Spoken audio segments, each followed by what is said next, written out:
Yeah, we are kind of like the Lannisters. Having a treasury for every single end of the reign gives me 4 extra gold. I mean, it'll take 3 reigns to build. You can see how it's split up. This one takes 2 reigns. This one would take 1.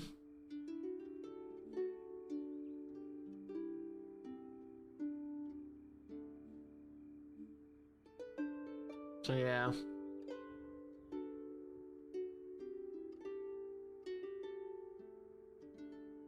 Need it early, yeah. Let's try. Just wait. Okay. Who's on the council with us? Hey, you're not on our council, so we have time to buy you off and make you an ally later. You're still on the council. So are you, and now we have Pig Boy. Talk.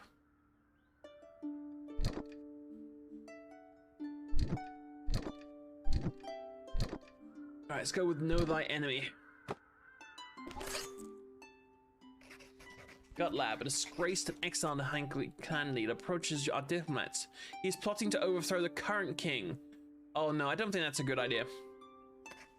The army wants to support him. The new leader would be our ally. Our diplomats, however, believe we should reveal this plot. Yeah. The Inkali are all about honor. And we can prove our honor to them. Yeah.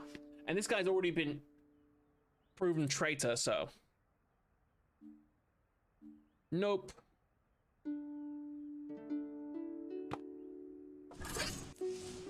Our diplomats denounced the plot up to the king of the Inkali. The gut labs are ready and is suffocated before he can even start. Kesar praises our truthfulness and honorability. As a result, our diplomatic relations with the Inkali greatly improve. Commercial trade and cultural exchanges flourish. Oh yeah.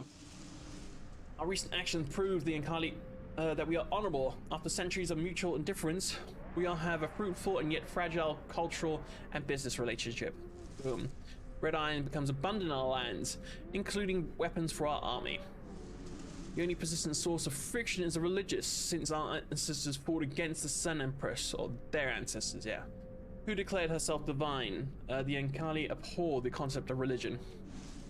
This caused an occasional incidents with the most divided of our people.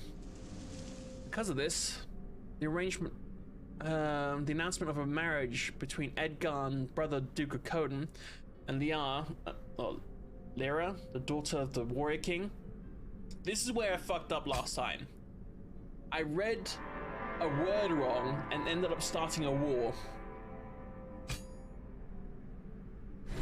which we'll be trying to avoid. I need something to pull me down because I can't let this reach one of the ends. So I need to do a mission that'll drag that down.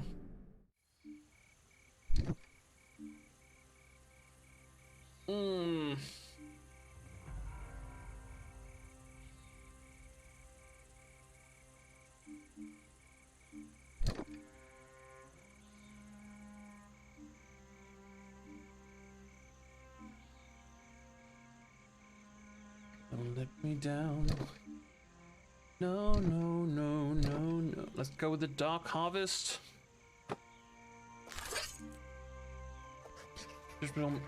Scholar.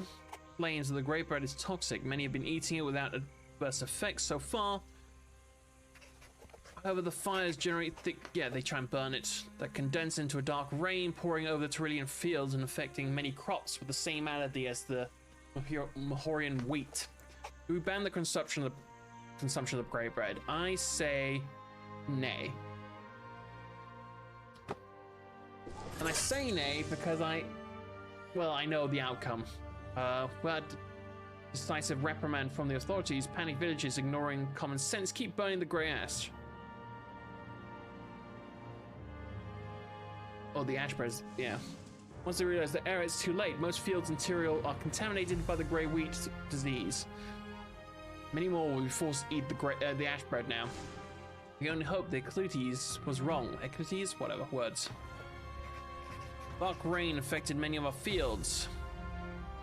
The affected farmers forced to sell a lower value product will lose products. Oh, yeah.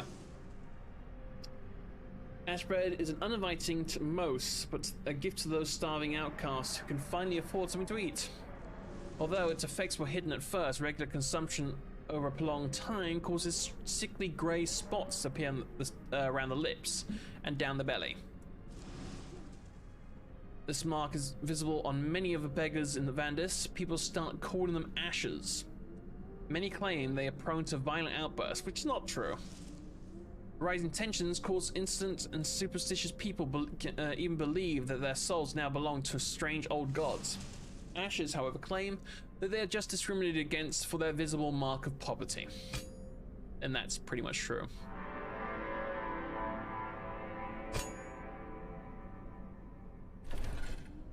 Okay, I dragged down the right direction.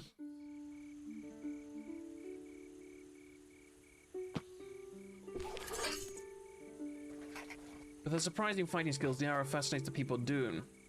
Many believe she embodies the spirit of Tilda, the Saint Daughter of Courage and War. A memoir titled The Confessions of a Soldier Princess has been inspiring our nobility to take a more active role in society. It is, however, proven forgery. We denounce it as a fake.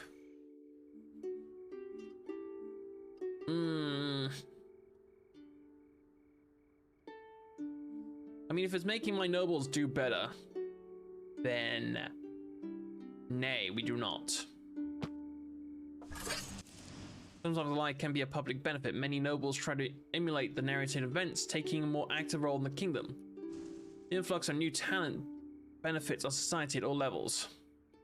Now, spread without denouncing it, following in other forgeries to produce, spreading false knowledge. Fake news. Fake news.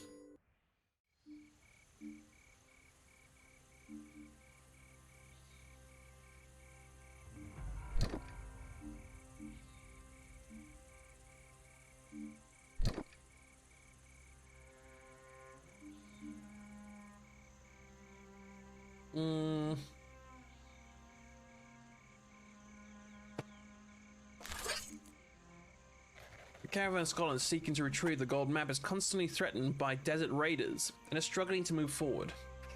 If we don't send the military aid, they'll be forced to deviate to the city of tents to stock up on supplies and hire mercenaries. We'll be sending reinforcements. If I say aye, this will end our reign. Say nay, it'll drag some things down to where I preferably like them, so I'm gonna go with nay. You have still plenty of power to play with this reign, so. Without the help, the scholars are forced to divert to the much nearer city of tents to resupply. The Ari Desert is fierce and many caravaneers pay the ultimate price, including Sarah, who sadly dies before we can— oh, fuck. However, the expedition survives the raging storms and the raider assaults, reaching the city of tents. Yeah, this is just a story about the city of tents. Nothing we haven't read about before.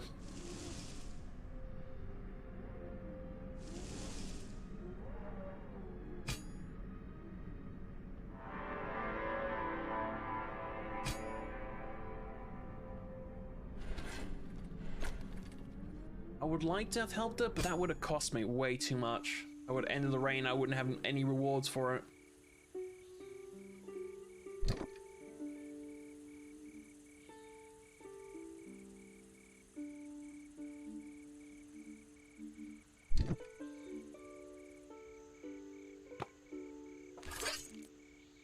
This is where I fucked up.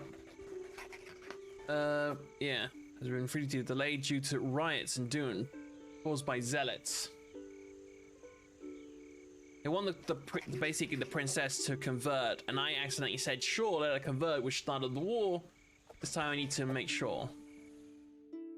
We repress the protests about the— yes, we repress the protests. Right? With the help of the Inkali, who are more than willing to teach faith-blind fanatics a lesson, our soldiers escort the protesters to the dungeons, where they're able to count their bruises. One for each day the wedding was delayed. Now, the marriage between Edgar and Liara will now proceed unimpeded. The religious contrast put to rest once and all by royal decree, the marriage of Edgarn and Liara can finally take place. Over time, more members of our respective nobility start weaving family partnerships by arranging marriages between their offspring. The Ankali become so entangled in our diplomatic web that they become an integral part of our kingdom in all but name. They respect our opinions and heed our counsel, but they keep their convictions regarding religion. And we both keep to respect each other, learn to respect each other's opinions on matters without conflict. Good. Both our kingdoms will negotiate and fight together as equals against any threat. Boom. So that wins this one, and yeah. So after the end of each chapter, you either get dissent or you get cohesion, which will matter in the end battle. We got dissent last time. Yeah, the amount of order and chaos in your kingdom. Boom.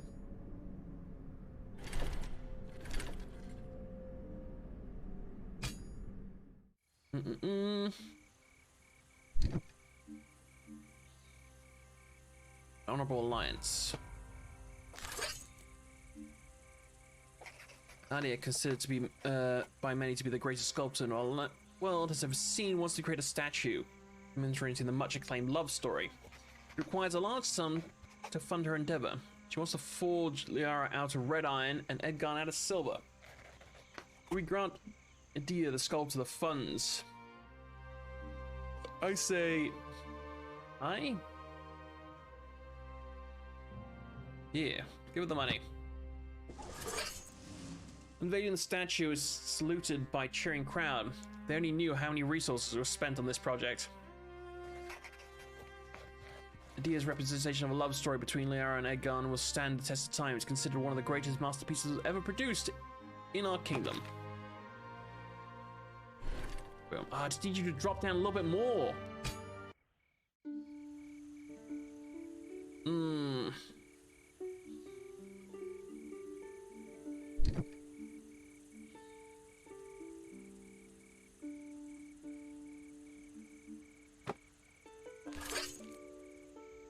Band of marauders approached our expedition privately, asking a hefty sum in exchange for a big treasure, ancient scrolls, jewels, and most importantly, the golden map.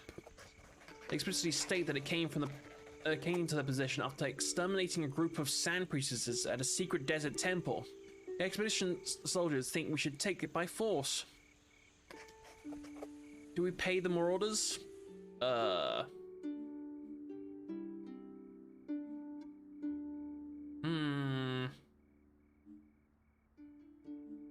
One hand, I want to do that.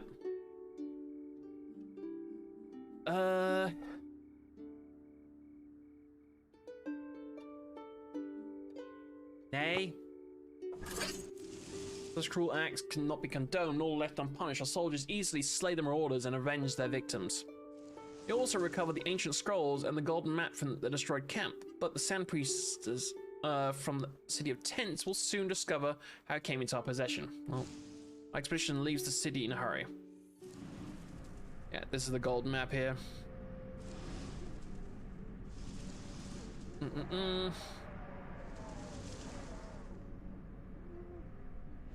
We wonder if the truth about, I don't know, if it's a true story about El Dorado. Who knows?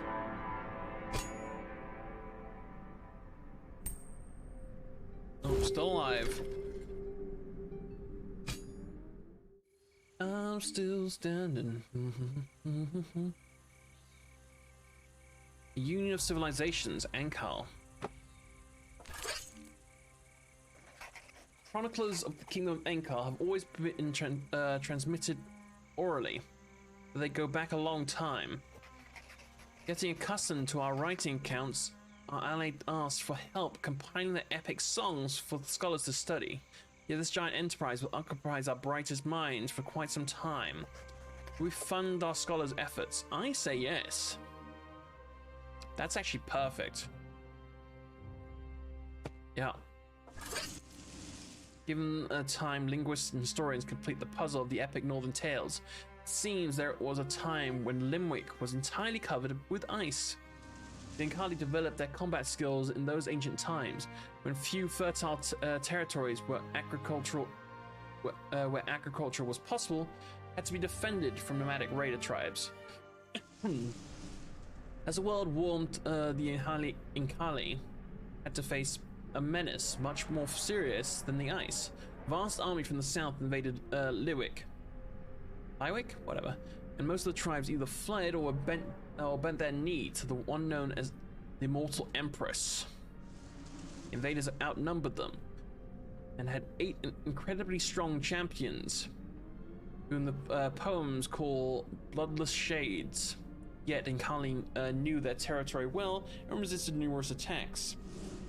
Battles continued for a long time until, for no apparent reason, the invading army crumbled into chaos.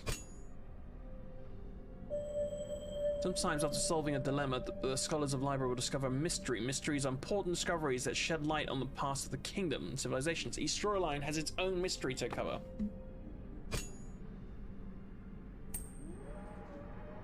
Still alive. So we're actually getting 4 and 2. If I can just get that one lower, that'd be great.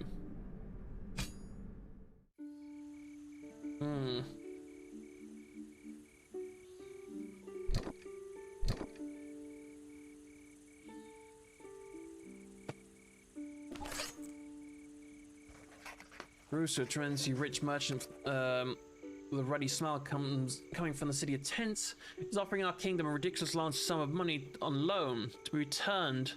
Oh no, I'm not taking a loan from anybody. That is just, that'd be a bad idea. Yeah, nay. Turn down the sketchy proposal. Oh, and we're dead. 4 and 2, okay.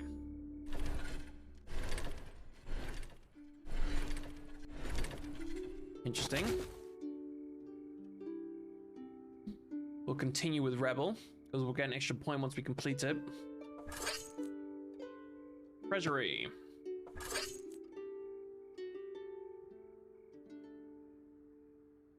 Rewards Final Dilemma.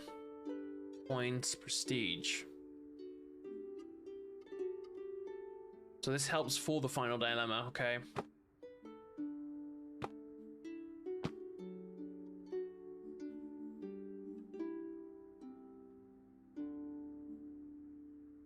This also gives stuff for the Final Dilemma.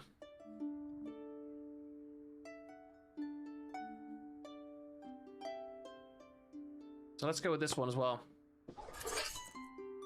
That one's instantly done. One of the growing challenges encountered by a kingdom, the council has expanded, yeah. So now there's an additional lord on the council. Oh my god, my voice, 1 second.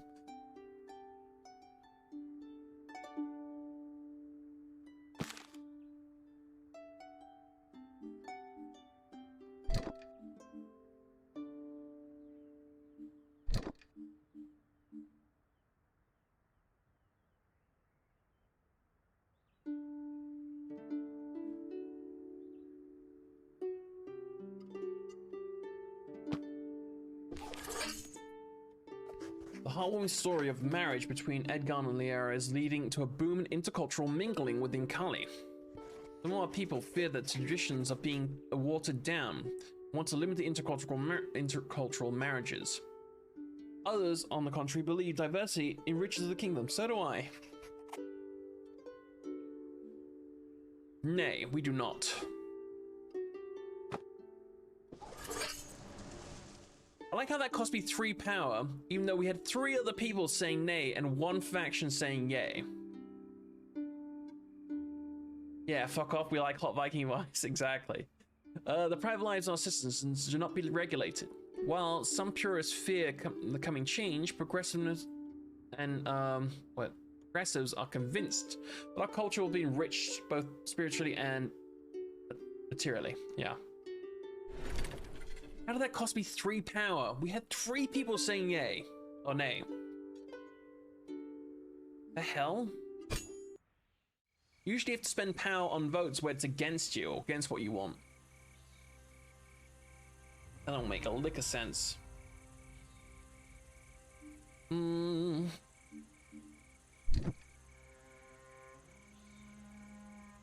Scorpion Lord has some clout? Yeah, who is Scorpion Boy? What's that even a scorpion? That's a lobster. It's Lobster Boy.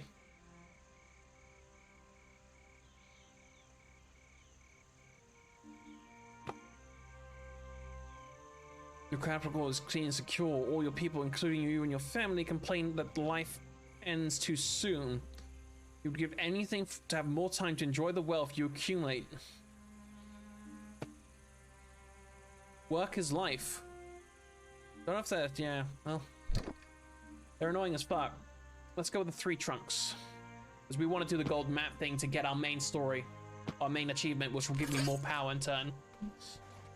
Tribune brings us news from people of 3 Trunks, a small village in the northern mark of Dulac. They claim that a witch is living. Oh. Work, yeah. Work, off I go then. Yes, my lord. She is rumored to be capable of weaving the laws of nature. She's a witch burner. We send the army of Dulac to apprehend the alleged witch. Aye?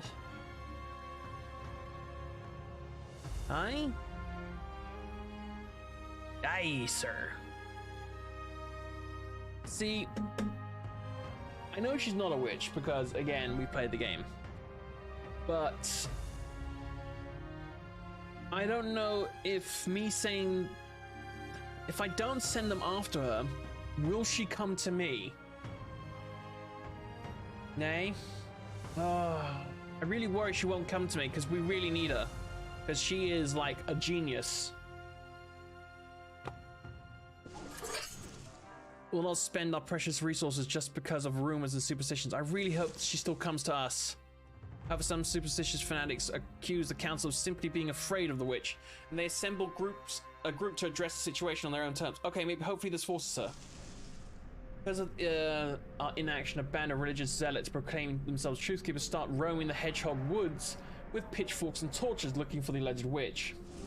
Rumors about her ability to bend the laws of nature are becoming commonplace, enraging the zealots in their own brutal search. Believe that the locals are hiding something. They are determined to make them talk. During the following months, they have frequently abused the local people to the point that they become more feared than the witch herself.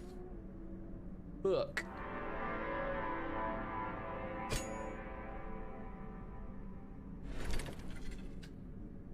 Look.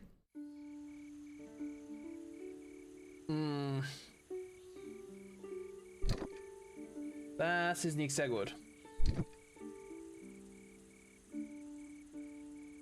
Oh, there she is. Yes. Beautiful lady suddenly appears at court unannounced. She's very young with a blonde hair and dark eyes. She claims to be the alleged witch of the Hedgehog Woods. My name is Isadora. I have no supernatural powers. I just use my intellect to solve problems. Protect me from the fearful rabble and I'll... Yes. Come live with us, Isadora. Like, this chick gives us fucking tanks and gunpowder. Like, haha. Aye! Thanks to her convincing words, Isadora is allowed to join the court. Scholars of the kingdom are happy to indulge their unfailing curiosity about her strange ways, disregarding the vehement protests of superstitious people. Isadora seems very young, except for her dark eyes, which betray wisdom and experience beyond her age. She wears a mantle of black leaves long enough to touch the ground. We assign her a small quarter in the palace, where she spends most of her time working in solitude. Over the following months, she feverishly writes books and essays whose meaning eludes most. She even builds weird contraptions claiming they will do wonders. Servants and scholars start to regularly ask her for help with several matters, but the most superstitious claims she's only defiling the court.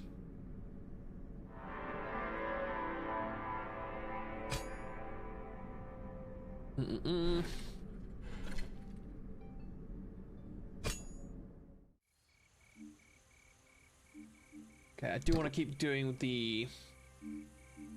that, but hang on. Do we not have any more for Golden Map?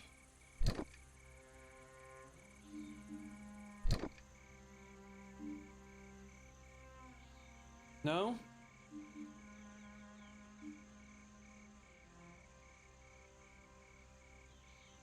Okay, let's go with this one. I'll pay the 5 gold to do this. See what this is about.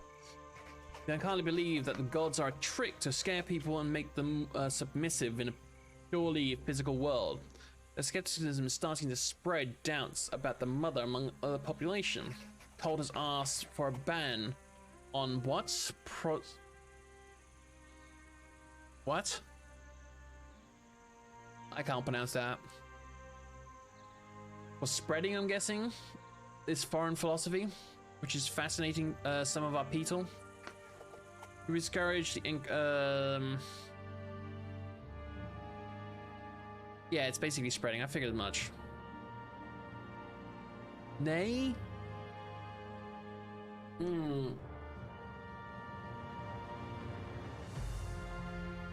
I can't vote nay. Why do I need power to vote nay?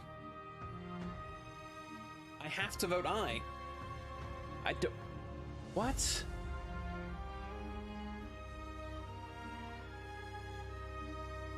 I can't vote nay because I don't have any power. But why would I need power to overturn a single person? Oh, that's infuriating. And that's probably going to move this so we don't end our reign.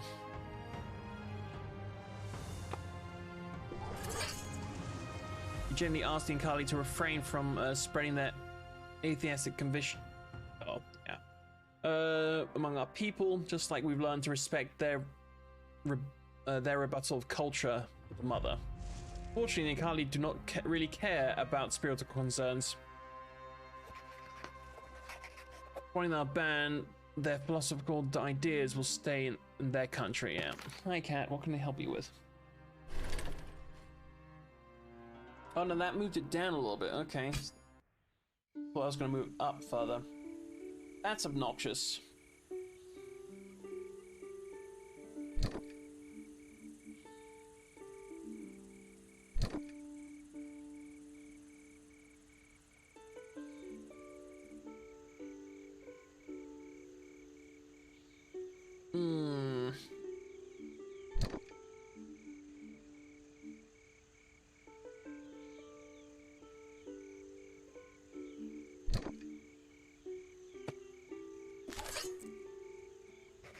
After months of feverish efforts, Isidora's discoveries and inventions are bringing newfound prosperity to the kingdom, despite the perplexity of the superstitious.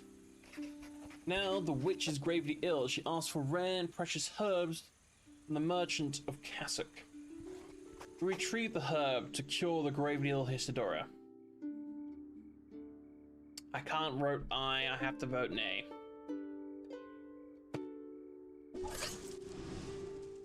Refused to get at the herb as it was too expensive. That very night, the nocturnal signs repeatedly interrupted by her piercing screams. The next morning, Isidora was found dead in her bed, her jaws frozen in never-ending wail. The tragic loss of the kingdom, for the kingdom and the cause of knowledge. The thing is, we actually learn that what's it called? The thing she wanted was actually a poison just to end her life quickly. Our scholars start studying Isidora's notes and scribbles and experimenting with her discoveries. Even though she has left us, her work will be a precious testament to her genius. Yeah, we know. Oop. I'm getting all the Kagro. She had given us the far scope.